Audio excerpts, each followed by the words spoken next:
Brian Tichy is here on Radio Nova's Rock Report. Brian, last time we spoke was in Whitesnake.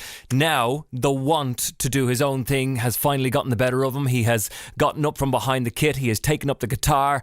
And welcome to S.U.N. or S.U.N. or something unto nothing. You feeling good about things? You've wanted to do this for a while. Yeah, totally. It was... it wasn't like anything happened in the middle of something else, meaning it wasn't like we were in the middle of a tour and I said, I'm stopping, I'm leaving at the end of this leg. And, it was like we hadn't toured for a year and I was aware that things were, getting started in the Whitesnake camp this year again. And, I think, April, May, they're getting things rolling. And, it just kind of got to take a step back and look at where you're at and go, okay, I have this much time at home, and and if I start with that, that's pretty much the rest of my year, and that's really cool. I mean, it's never not going to be cool, but it stops everything else you're doing. And when you have a year prior to that tour, that you were, doing everything else other than Whitesnake, things develop.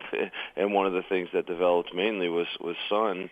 And now the record came out, it's getting some good reviews, and we believe in it. So either you call it a side project and tuck it away for a little bit, or you sit here and say, if I really focus on something I believe in, I might be able to make something bigger of it. Well, this definitely isn't a side project for you, though, man. You've decided to go hell for leather on this, haven't you? Well, yeah, and but the truth is, there's, in this day and age in the music business, coupled with, just with being a new band, you add those things up, and it all comes down to money. Like back in the day, bands would have big record deals and advances, and money for videos, and there was a whole different kind of business. You don't, when was the last time you actually watched MTV to see some rock band's new video premiered? I mean, maybe it does happen. I don't know about it. No, the internet has taken over on that, hasn't it?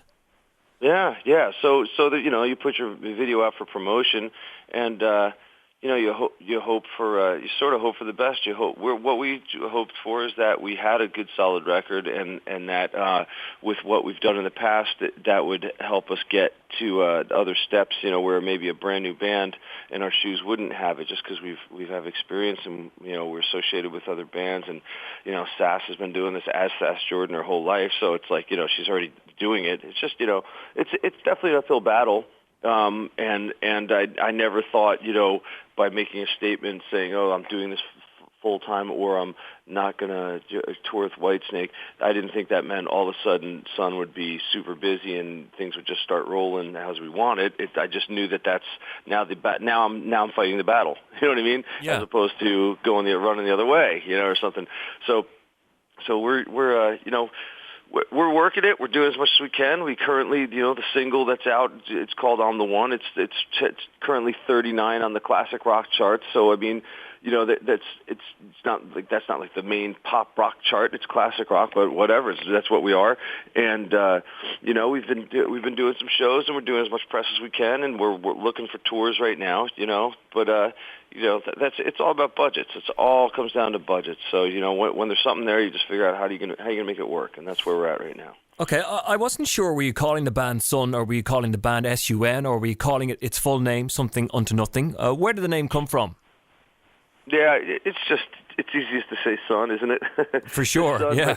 But yeah, it kind of came in a backwards way, where S.U.N. is simply an acronym for something unto nothing, and it wasn't like we said, let's call this something unto nothing, and we went, hey, look at if that you make that an acronym, it's S.U.N. That's S.U.N. It was actually backwards. We were writing this song on the record that's called Something Unto Nothing, and I had all this music sitting there, and I just said to Sass, why don't you just write, lyrics, just everything, write about everything under the sun. It was like that kind of idea. I just threw that out there, and I go, so okay, I get it. Just write, in a big open manner, and then, okay, well, write about everything under the sun. Well, the sun is this and that. It represents this and that. It's the center of everything. It's the center of everything. Okay, what would we just call this song "Sun"? Well, let's not call it "Sun." Let's call it an acronym for "Sun." let's make Sun the acronym. And I was like, we just went back and forth and we came up with something under nothing. So that's how that song came to be. And once we were getting into the song, we finished. We were like, wouldn't it be cool to make this our, the end of the first record? And it's it's the title of the, the name of the band is the title of the song kind of thing, like Black Sabbath has Black Sabbath, Iron Maiden has Iron Maiden, stuff like that. So that's how it came to be. Yeah. It's a great sounding record. Sass sounds incredible on it. She has such a big voice, doesn't she? Yeah. Well, thank you very much. I've got to say, probably that's something that neither Sass nor I was expecting. We dug the sound of the record, and we did it ourselves in my house, and it was my first time being able to totally, from top to bottom, put it all together. And but we were happy with it because we didn't want it to sound anything like what your average sounding rock record sounds like nowadays, because it is kind of a little bit processed and over studioized, and there's a lot of studio trickery going on nowadays that is kind of accepted. And we went the other way. And if I named 20 of rock's biggest bands, that's how they did it. Let's just throw out the Stones, the Who, Queen, AC/DC, old Aerosmith, Hendrix, the Doors, the Beatles. Let me just throw all the biggest bands out there: Fleetwood Mac, Boston. I'm just go on and on. And and those bands back then weren't making records how records are made now. I wasn't in the studio for this, I don't know, but if you read about these records and whatever you know about it, the drummers weren't playing the click tracks. The drummer was the timekeeper of the band. That's right. And that's where the groove came from. Yeah.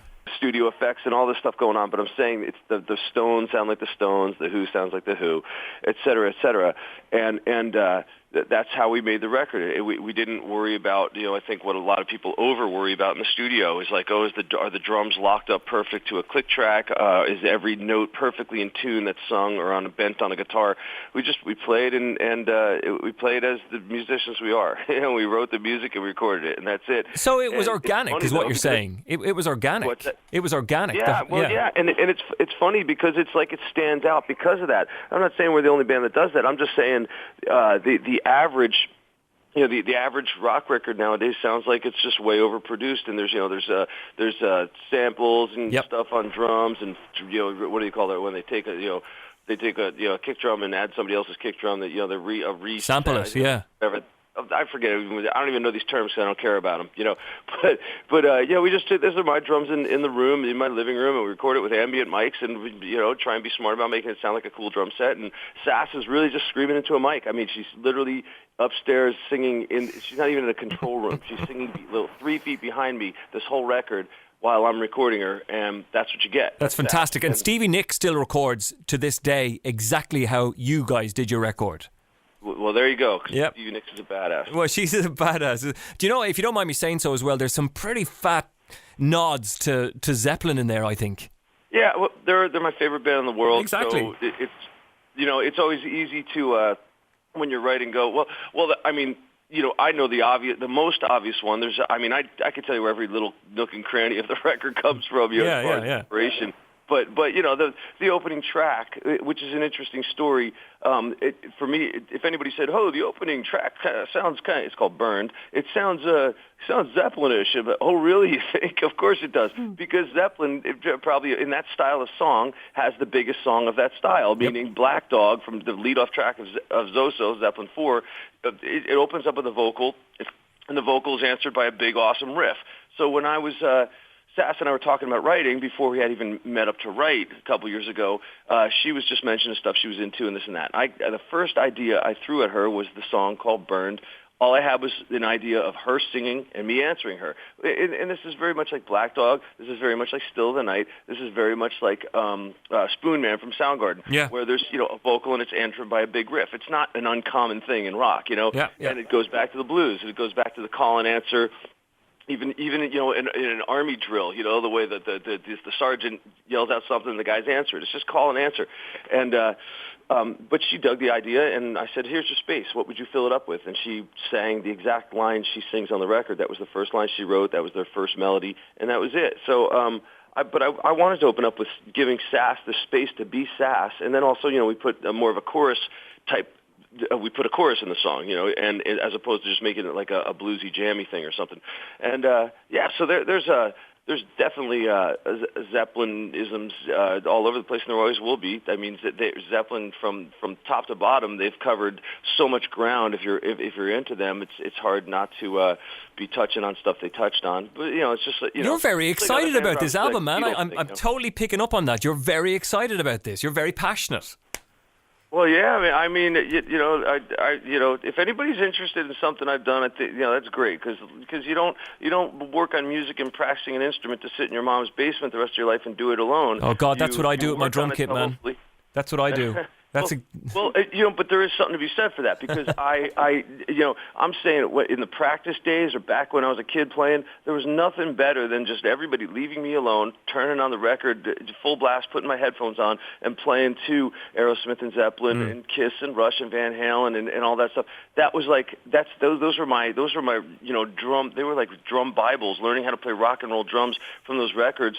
And those were some seriously important times to me because it was just me alone in my own little world playing to my favorite music, and that totally made me, for the most part, the drummer I am. Of course, I went, life goes on, you practice more, and you do this and that and stuff, but that's where it all started, was just playing to records. That's where I was excited the most, and so if anybody's interested in all that time I put into doing this, which is my first, whatever, some sort of natural talent, and then it ties into a band and music with somebody else that we've gotten off writing together, and then you say the record sounds good, or you think the record, well, yeah, that's exciting, and it's a new thing, and I'm proud of it, but we have, that's what we've heard the most is like that the record sounds good. And, it's a big sounding record. Yeah, big sounding record. If you had one choice and you were told it's got to be this way for the rest of your life, what way would it be? Drums or guitar? The one way the rest of my life. That's interesting. Yep. Well, you can get rhythmic on a guitar, but you can't get you can't bend strings on a drum set. I may have to go. Right now, I'm just going to say guitar, but that doesn't mean I would say that tomorrow. But probably guitar. Guitar, you can write songs, and and you play rhythms and riffs and acoustic, electric. Drums are killer. I'm a drummer who loves guitar, but like I said, you can get rhythmic on a guitar, whereas you can't really write a song on drums, and somebody will dispute that and say, hey, what about I Don't Care Anymore from Phil Collins? I'm going to say, good call right there. There's tons of tribal-ish drum You're songs. Arguing with yourself. I love this. This is brilliant. Yeah, I do it all the time. I'll beat somebody else to the punch with that. I'll debate myself on what somebody else may or may not say. But yeah, I love them. I love them both. But I'm hoping at this point in time to be more of a guitar player than I ever was. I really like the album, man. S.U.N, Something Unto Nothing. Are we going to see you guys over in Ireland? Do you think anytime soon? That would be awesome. There's this.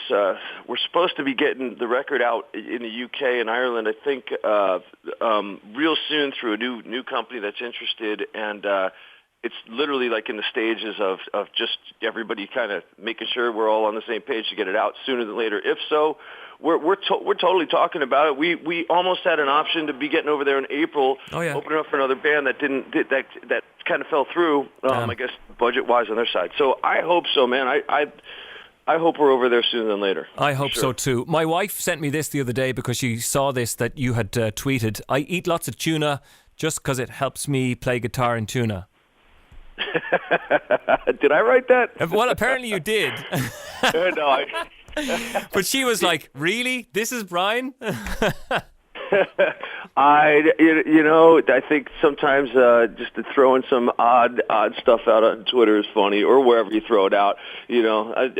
Sometimes it's not always just like a forum for your next to promote your next show or your next whatever, blah blah blah.